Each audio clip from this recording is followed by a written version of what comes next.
Hello, and welcome to Community Hotline, MetroEast's weekly showcase for local nonprofit organizations. Here's a little bit about the great organizations we'll be highlighting on tonight's episode. First up, I'll be interviewing Promise King, the Executive Director of the Oregon League of Minority Voters, and his board member, Kevin Billman. Promise and Kevin will share with our viewers what the League is all about and how you too can become involved. After that, I'll be joined by storyteller extraordinaire Will Horniak. Will is the next featured artist in the Third Thursday series put on by the Gresham Center for the Arts Foundation. I'm confident you'll enjoy the entertaining Mr. Horniak. So don't go away. We'll be right back with this week's episode of Community Hotline.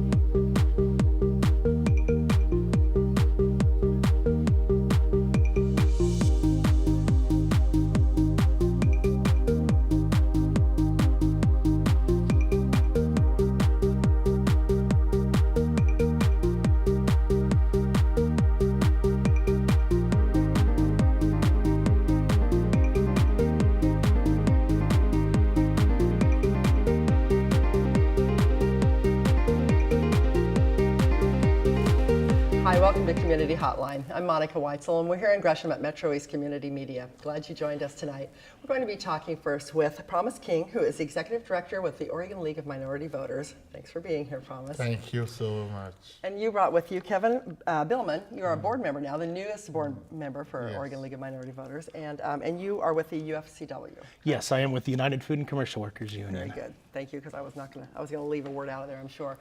So the Oregon League of Minority Voters, you were the founder of this organization, correct? Yes. And so tell me a little bit about why you formed this organization, maybe what your background was that led to this, and what your mission is. Well, first of all, thank you for inviting us to talk about the work that we do. My background, I went to college to study journalism and communication, so I was a reporter. I went from being a reporter to be a policy advocate. I went from that to working for elected official as a chief of staff and senior policy advisor. And I left that to go work for City Hall as a senior policy advisor to Commissioner Dan Salzman. And I worked in legislature as chief of staff to Deborah Kafori, who now runs our county. So you've done a lot of things. Yes. So for me, it's always about applying my knowledge and myself to make a change. Okay. So that change brought us to this point where you look at things that are not working and you try to change them. But you find out how redeemably small you are as a person. And then you begin to look at how can you bring people of like mind together to change the things that need to be changed. It was that spirit that brought us to founding the League of Minority Voters, which essentially is to respond to the issues that uniquely impact minority voters from community, from all backgrounds. So that's the area that you felt needed the most attention. Yes. Okay. And so how long ago was this that you founded This was 7 years ago. Okay. So what kinds of things have you done in that time? Man, we have been pounding the pavement to highlight some of the issues that affect minority in the first place. So you're not talking about just trying to get people to vote. You're trying to get to the issues that keep them from voting. Yes, is that right? Yes. Okay. Beyond just recruiting people to vote, there's a reason why they don't vote in the first place. And you look at education and workforce and jobs and employment. These are the underlying issues why minorities stay at home.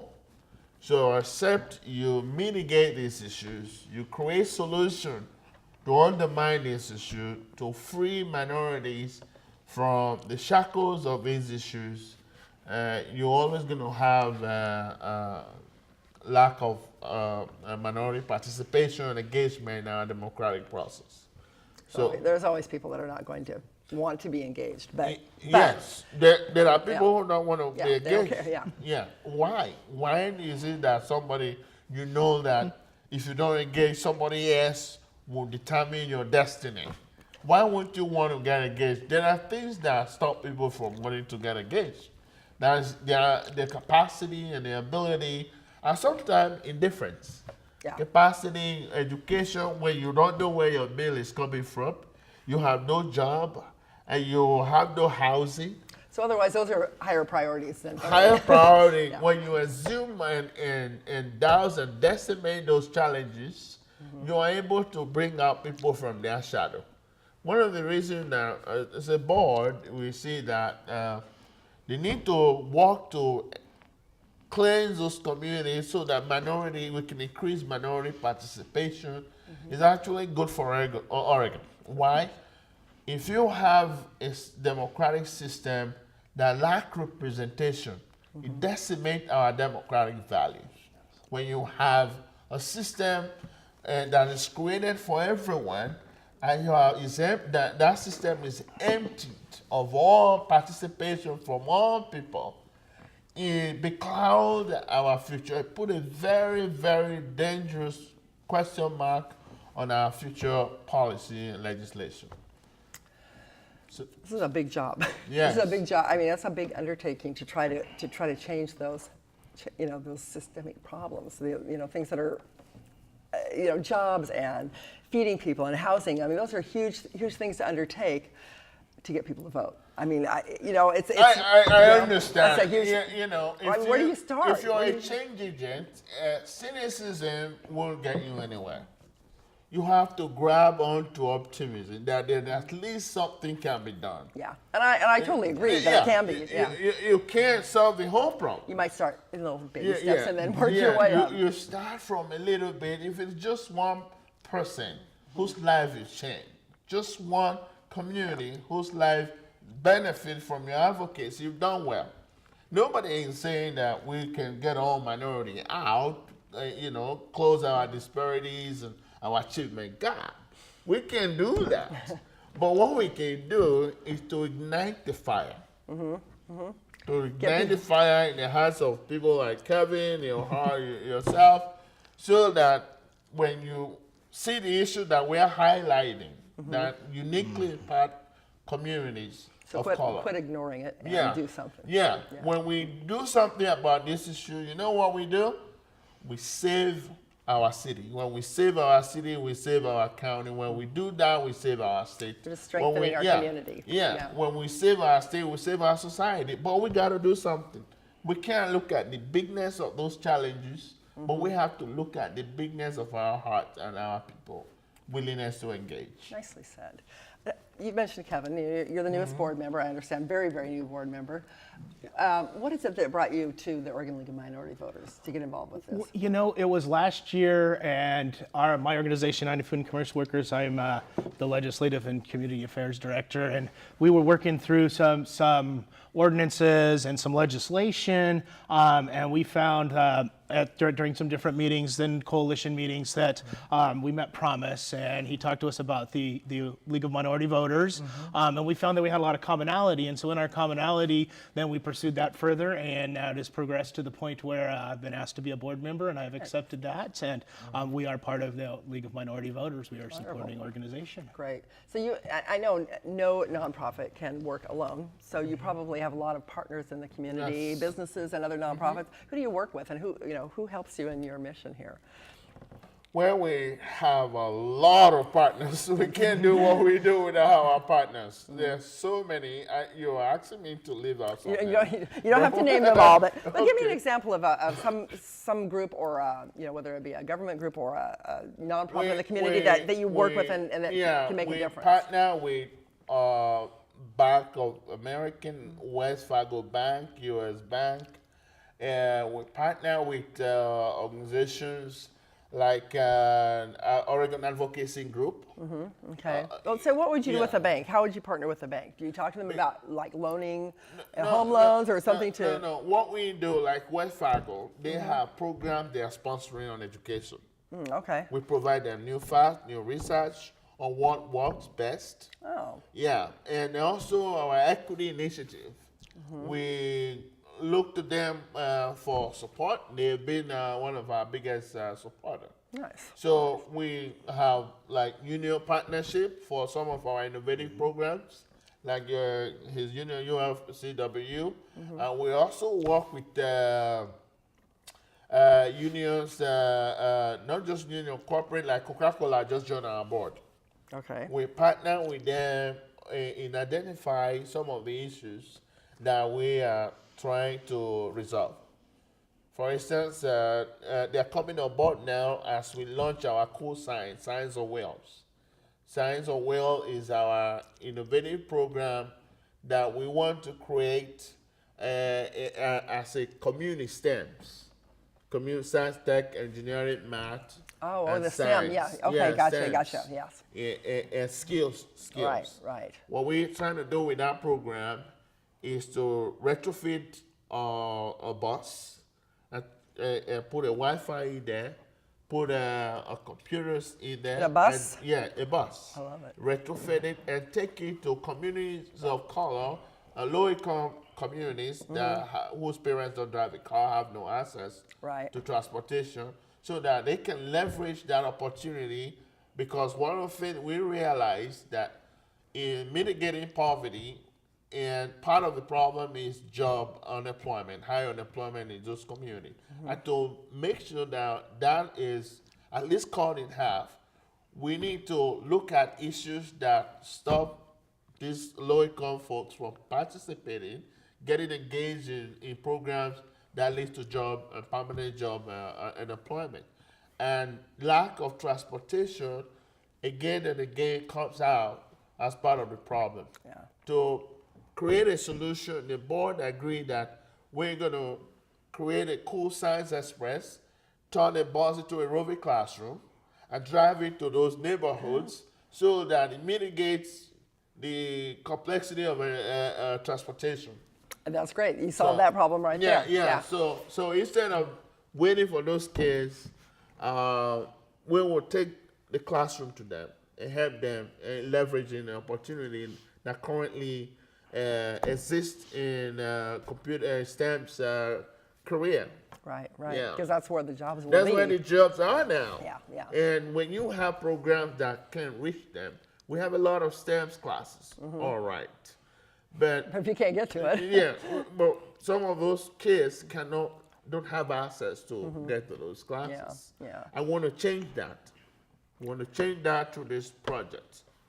Tell me about, you obviously can't do this, I know you said without partners, but also without people on your board and volunteers, I assume. Do you Yes. have a very big volunteer base to help you? We need more volunteers. We need. So tell me what volunteers could do. What are some of the jobs that But people can do for you? research, because our regional equity initiative, where we're trying to find out what is inequitable in our region and create a lens and benchmarks so that we can respond to the inequities that we are all talking about. Right. And we need volunteers in that area to help us do research, to do some admin work, and to call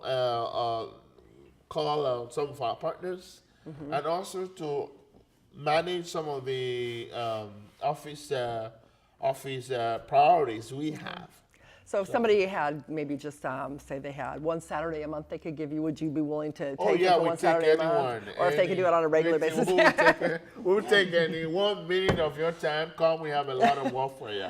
Good. Yeah. Because there's a lot of people out there that like to do volunteer work, but then it Yes. doesn't always meet the time constraints that they have. So Our volunteer need. We're very flexible. Good. Very flexible. We'll work your hours around your schedule. We have some single mom who are volunteers. We have students who are volunteering for us. Good. And we schedule their classes. We schedule them around their classes. And we're very flexible. now your office is in Northeast Portland, Yeah, but your work is over all of Multnomah County, or is it all of Oregon? It's statewide. Okay. Actually, That's right. Actually, by June, we're relaunching the League of Minority Voters into a national organization. So it won't be just Oregon then? Yes, it will not just be Because this was the Oregon. first state, Yeah, correct? this is the first Yeah. of the nation. This is the first state. We're going to Iowa. We're going to Washington. We're going to D.C. We're going to Virginia. We're going to Wow. Ohio. We will have all of the swing states and start from galvanizing a movement to respond to the lack of representation we have in our democratic system. Wow, that's huge. That's huge. Yeah. You have little Promise King clones all over the country. That It's are- not about Promise King, actually. This organization is not never be and has never been about me. It's about an idea that coming together, all of us, black, white, green, yellow, Muslims, Christians, Jews, and Gentiles, coming together to resolve the issues that challenge us. In the issue that challenge communities of color and minorities is our nation's issue. And it will require it's not all of just us. the issue No, of those people, yeah. It will require all of us to galvanize our power, our hearts, our spirit to respond to that, to resolve those issues. So what would you say to me, just as a as a white person living in this community, and I wanted to do something to help make a change? What would you tell me to do? That's exactly why the league was created, to tap into your spirit of giving, tap into your spirit of involvement and engagement. And I'm sure that being a white person, you have a person of color who you need, who are your neighbors, Oh, sure, right. and who you will want to get involved. Because most time these some of those communities have no one, have no voice, and the legislature have no one speaking for them to the issues and into the issues that uniquely impact them. You as a white person can join hands with Kevin and the person of color and to at least mitigate some of those challenges. When we come together, powerful things happen.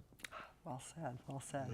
You are going to be doing advocacy work? Is Kevin going to be doing advocacy work for you, or? Kevin and the union will be they will be driving our outreach, national outreach, and also our special events. Okay. We have our special event coming up in June, our Liberty and Hope Award dinner. Tell me about that. What is that like? Every year we recognize white people who are helping us. Oh, really? Yes, helping communities of color. Oh, that's interesting. I Yeah, like we that. demonstrate that it's okay to be white and in charge and helping people of color. We recognize them so that we can send a strong signal. I like that because Yes. you're not separating it out. No. That there's us and them. We don't want to we're all separate working anybody together. because the more we hear the goodness of our various communities, the more we come together. We're all people. Of We're all all people, people. yeah. We're all people. But if those information are kept sideways, if those information are not open, that just because you're white doesn't mean you don't care about issues that affect our Right, people. right. We want to tell everyone's story of goodness, of compassion, and of kindness. That's the story we want to see. It delineates us versus them when we talk about race issues. It creates a powerful friendship beyond just the mere platitudes. Right, right. When we recognize the action of a white guy in charge helping a young black kid who has no voice, that's more powerful than any speech anybody can give. And it gets people's attention. Yes. It does. It does. Before we run out of time, I had a question about working with kids. You Okay. work with a lot of We, kids? no, we, the League of Minority Voters, we launched our debate team in Reno. It was a pilot program, Reno High School. We started with 25 kids. Now, and every summer we have debate leadership program.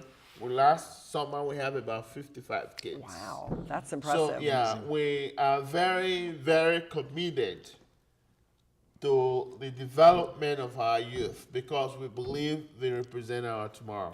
It's where you got to start. You got to Yeah. start there, and you got to start before it's too late because people form their opinions, from their parents, from their community, and yeah, open their minds and. And we also have a scholarship for low-income white kids who are studying race relations or Really? working in social services. Because we believe that the more of the majority who understand these issues, who are more intimate with the issues that challenge or uniquely challenge our communities of color. And the more we have those people, good-hearted, good, kind people involved in our struggle, the better our solution will be, the better our society will be. And on that note, I think we're going to close because that was beautiful. And I agree. I think starting with the kids is the place to start. So, Yes, thank you. Yes. Thank Thanks you for so being here much. tonight. I really appreciate both of you coming out. And I hope you've learned something about the League of Minority Voters, not to be the Oregon League of Minority Voters much longer. They're moving into the rest of the country, and there's a lot of volunteer opportunities for you. So if you're interested, we'll have the information on the screen as to their website and how you can get in touch with them. And do work with your neighbors and become a good community citizen. I'm Monica Weitzel. We'll see you next time.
What local community media is to us is literally our lifeline to what's going on in the lives around us. The absolute most important thing that happens in your neighborhood. People's local communities are usually what's most important to them. Because we're the faces, the smiles, the peoples, and the personalities of the community. To not only give people a voice, but to have their voice heard.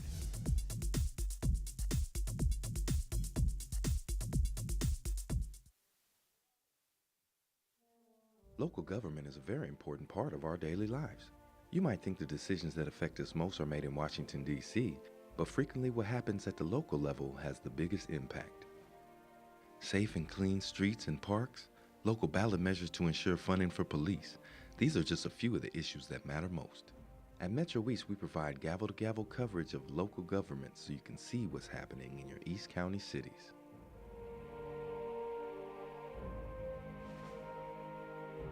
Watch city councils, planning commissions, and school boards on these cable channels or online.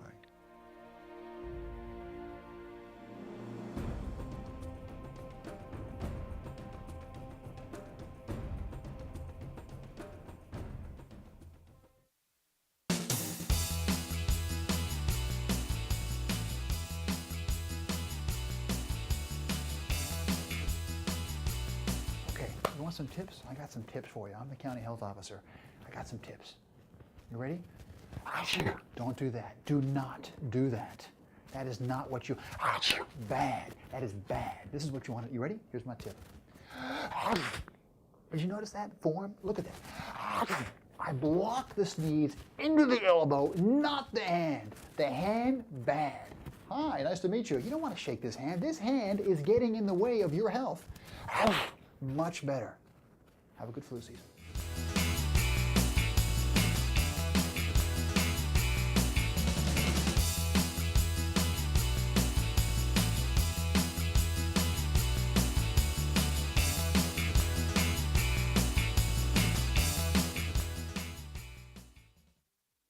Have you ever wanted to create a TV show of your own? Come check out the basic editing class at MetroEast. Our trainers will give you the skills you need to flex your creative muscles. Using our state-of-the-art IMAX and Final Cut Pro 10, you can work with your own videos, add graphics and music, and even drop in cool special effects like green screen and slow motion. The best part? No experience is required. All ages and skill levels are welcome. Find out more on our website at metroeast.org. My favorite thing about community media is how people find their voice and tell their story. It's the message of, by, and for a community. We're a gathering place because it gets people of all sorts of different backgrounds underneath one roof. It's art, it's technology. A snapshot of our community. Going live. In 3, 2, 1.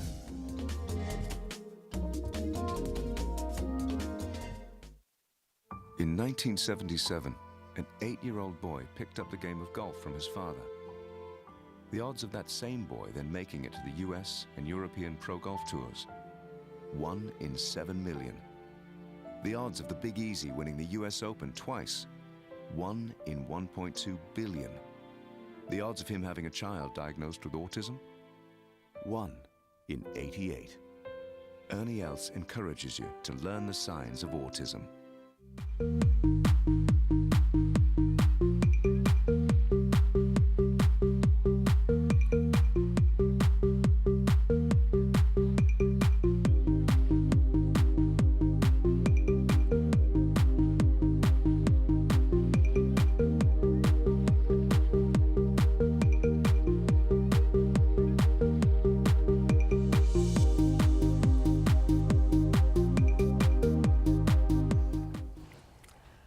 Hi, welcome to Community Hotline. I'm Monica Weitzel, and we're here in Gresham at MetroEast Community Media.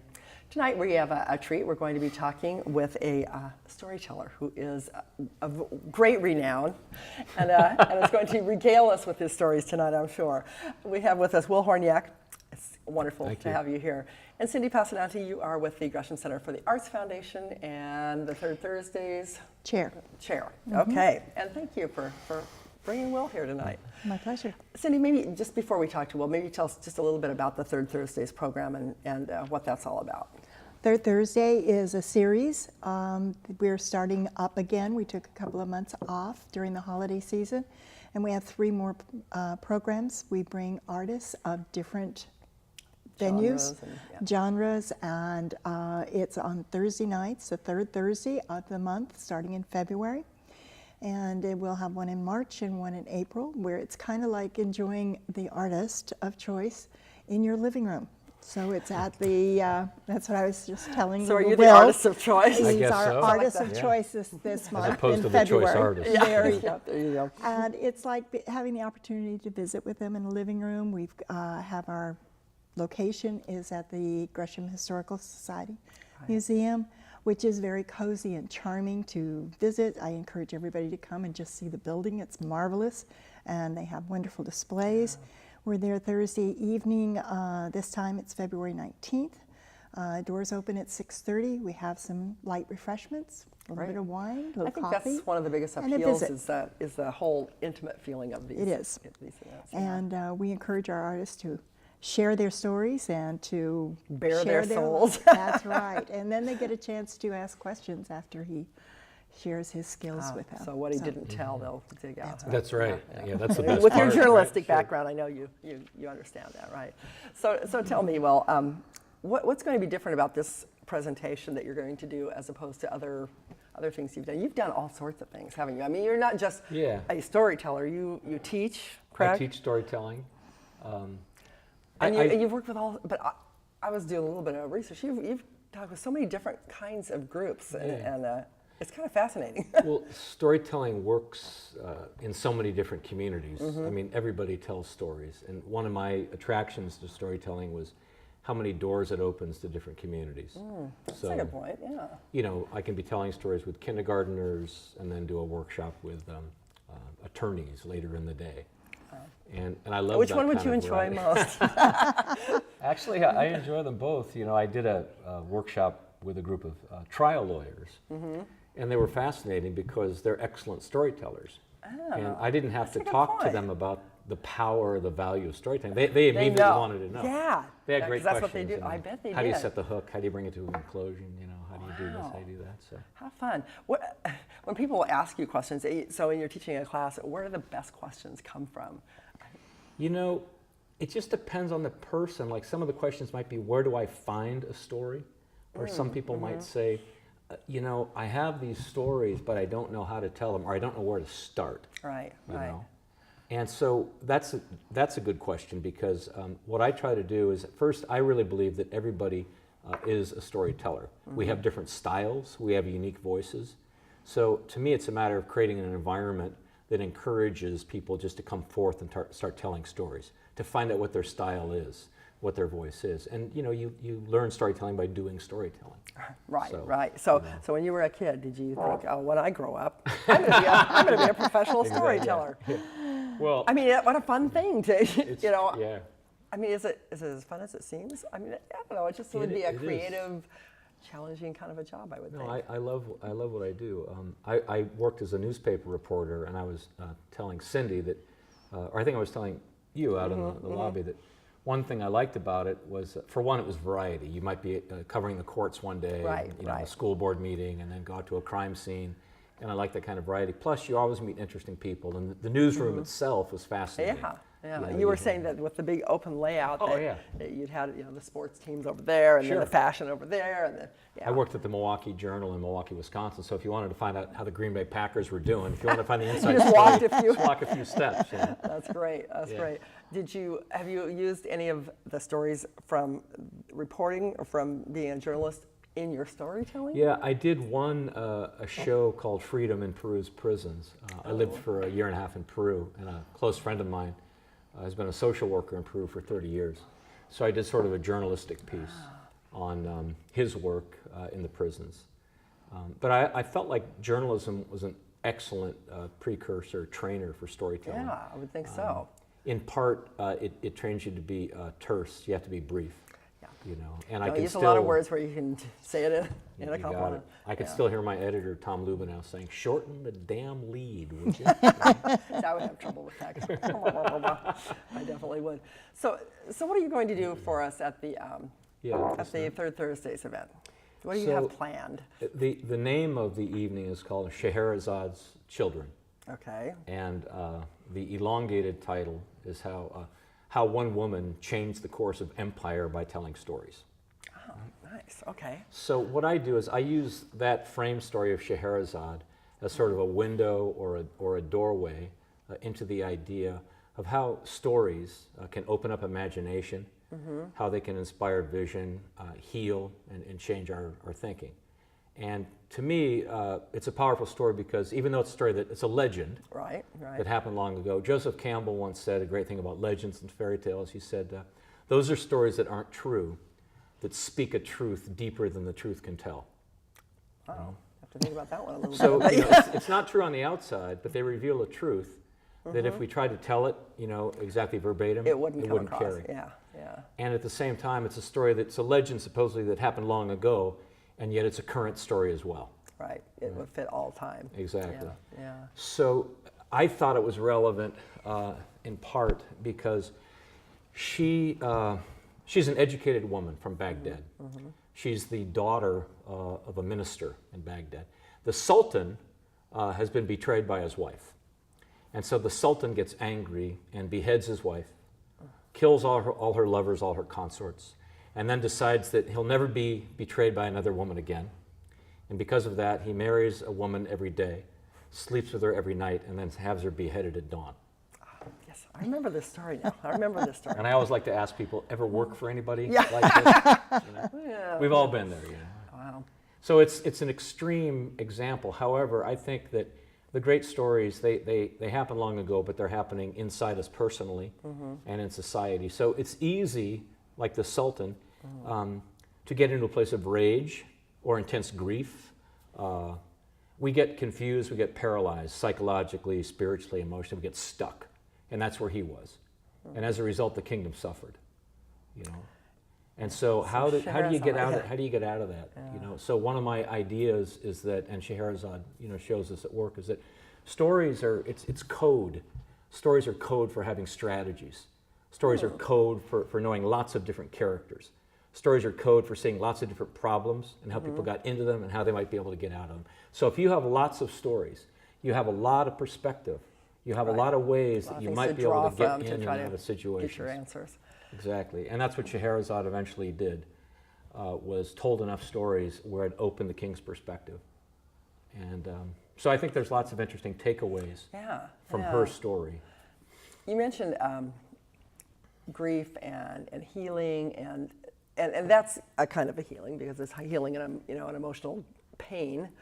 But when you say healing, do you work with like people that are ill, that maybe chronic illness or terminal illness? Have you ever worked with people like that as far as telling their stories? I haven't worked with people that are chronically ill. I've been to hospitals and told stories. I've used stories as a therapeutic tool. Yeah, because I could see how it might be. Men's groups. I've gone to, I still go fairly regularly to prisons and work with at-risk youth. So, the word healing, though, in the broadest sense, is to make whole again. And that's one of the things that I notice that stories do. And what I'm trying to do in that respect, when a story is used as a therapeutic device, is to get people telling their story. I might be telling a story that might be an old myth or a fable. It has nothing to do with them personally, and yet they can find themselves in it. Something in there, yeah. That's what I was going to ask you. Is if you're working with at-risk youth in a prison setting, are you telling the story, or are you getting them to tell a story? But it's a two-way street. Exactly. So, for example, at Columbia River Correctional Institute, I told an Irish folktale about the peddler of Ballahadreen, and it's a story about a peddler who has a dream to go to a certain bridge, and he's going to hear what he's going to hear, and he's going to see what he's going to see. Okay. And he goes there, and he risks everything, and nobody tells him anything. Okay. And then the next day, somebody says, as he's destitute and about ready to die, somebody says, I had a dream too, and they said that back there in the town of Balladreen, beneath a cherry tree, there's a pot of gold buried there. Well, that's where the peddler lives. Oh. And so we always have to go somewhere else to find out the gold buried in our own heart. So I tell that, and I say to the folks in the institution, what do you think about that story? Do you have any ideas, or what did you find interesting in the story? And then the conversation starts. And once it starts, exactly, then it's theirs. Yeah. So sometimes it's easier to tell like a folktale or a myth because it's not about you or about them particularly, but you can find yourself in it, and that can be a catalyst or an inspiration for them to tell stories. Right. And that's, to me, the healing thing, is to get all the stories out there. Also, a lot of times in any, whether it's at-risk youth or in prisons or with lots of communities, people don't know each other as closely as they could. And you'd be surprised just by people telling a few stories about their comments on an old fable.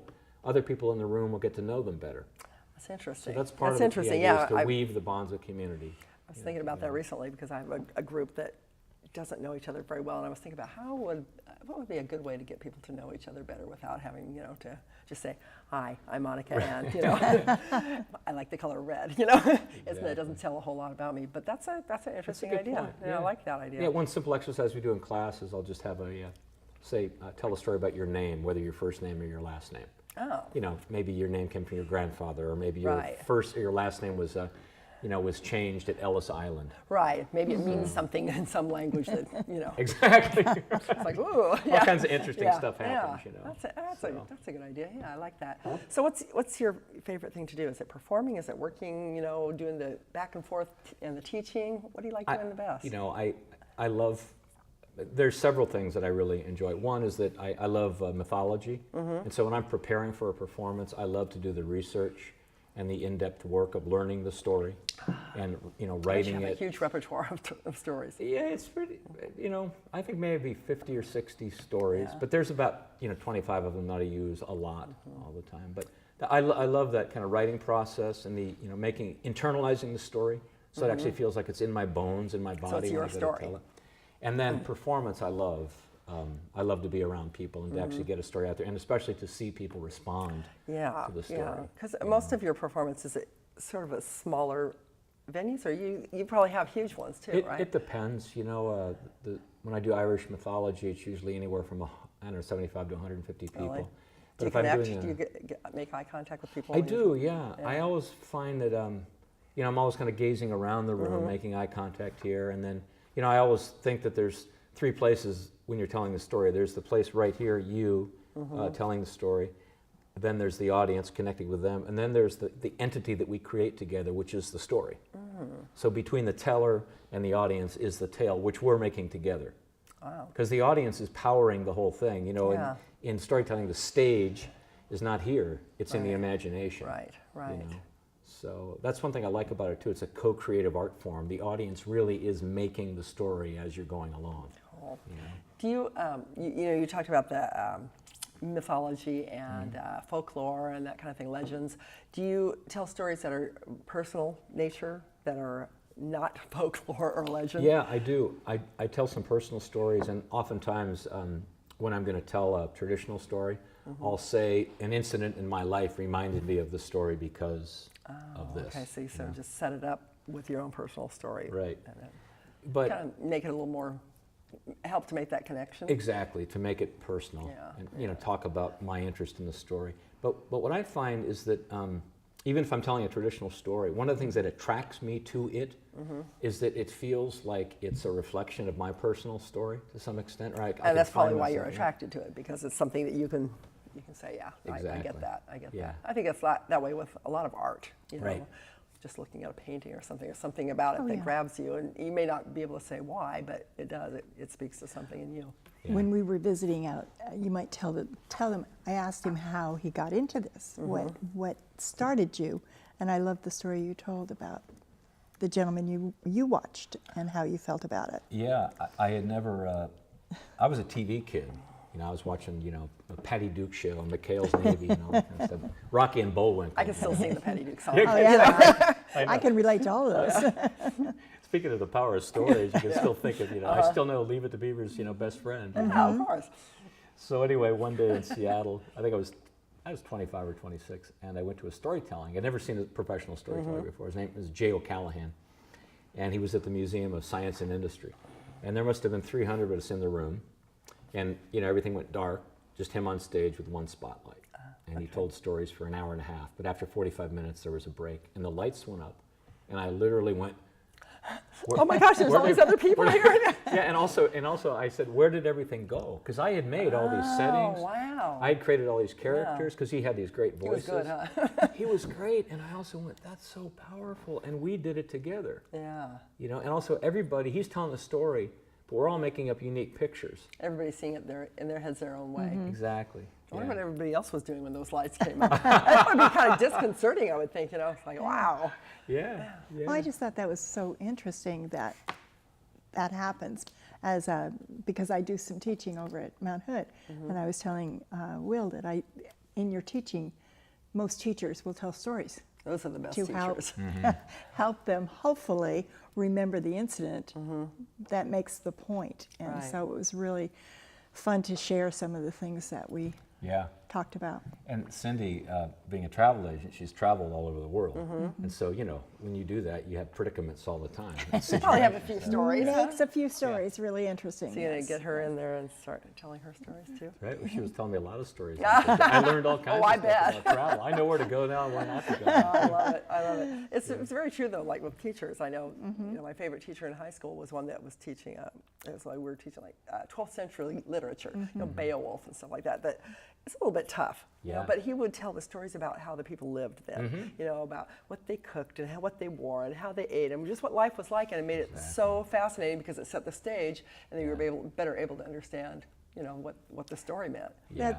And that was what drew me into teaching, was the same kind of thing. I ran into my couple of teachers and I said, wow, I never knew history was so interesting. And he says, wow, you sound like a history major. I've been reading history ever since, but it does bring the culture and bring everything to life. And that's what's so exciting about storytellers. So I'm very excited about having Will come to our third Thursday and sharing his talent. Well, before we run out of time, so when you go there, how are you going to start out? Are you going to start out telling a story? Are you going to tell a little bit about yourself? I was going to have a radical approach. I thought I would tell a story to start. What do you think? I know. You know, that might work. Yeah, I was hoping. Might. I was hoping.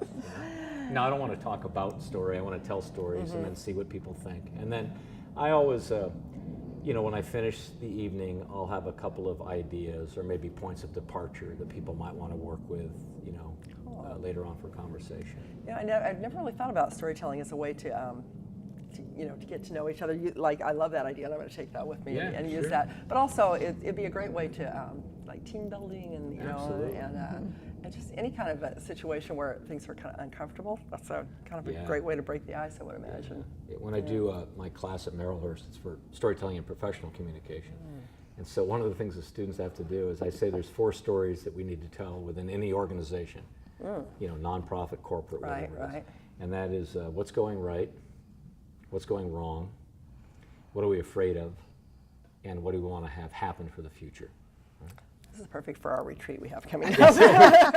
That's exactly. So we put a little talking stick in the middle of the room, which is just like a, you know, a pen or something. And I say, let's just talk about what we fear, you know, at our job right now.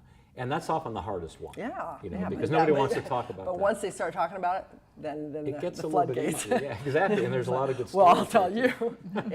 So the idea too is that, you know, where we find those stories and can unearth them, then we tend to have vision where before we had only, you know, fear or constriction.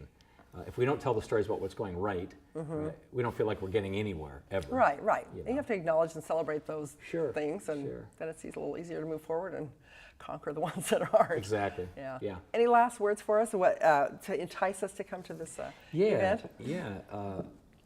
I want people. I really want people to be there in part because the Scheherazade story is fantastic. It's a great story. And at the end of the story, what happens is, you know, I really don't have time to finish, but if you come that evening, okay, we'll find out. And it has a most surprising conclusion. Wow, that was a hook if I ever heard one. Yeah, that's a great hook. Great. Be there. Yeah, be no, there. It'll be fun too. It'll be February very entertaining 19th, too. February 19th. Doors open at 6:30. And they can, we can't say ticket prices out here, but we can, if they want information on how to get the tickets. They can visit the website, www.centerartsfoundation@gmail.com. Okay, and I think we'll have the information on our screen. It'll be up there, and they can also call me. Phone number is 503-658-5646. Okay. More than happy to make reservations, to hopefully we'll have a sellout audience. It is a small venue, so come early. And we want to have lots of people there so that they can interact with Will and learn all about storytelling and how it affects our lives, because it does. Everybody has a story. Yes, they do. And thank you for Thanks sharing so some much. of yours. That was great. Thank you. Thanks for watching Community Hotline tonight. I hope you enjoyed it as much as I do. And be sure to share your stories with the world. We'll see you here next week.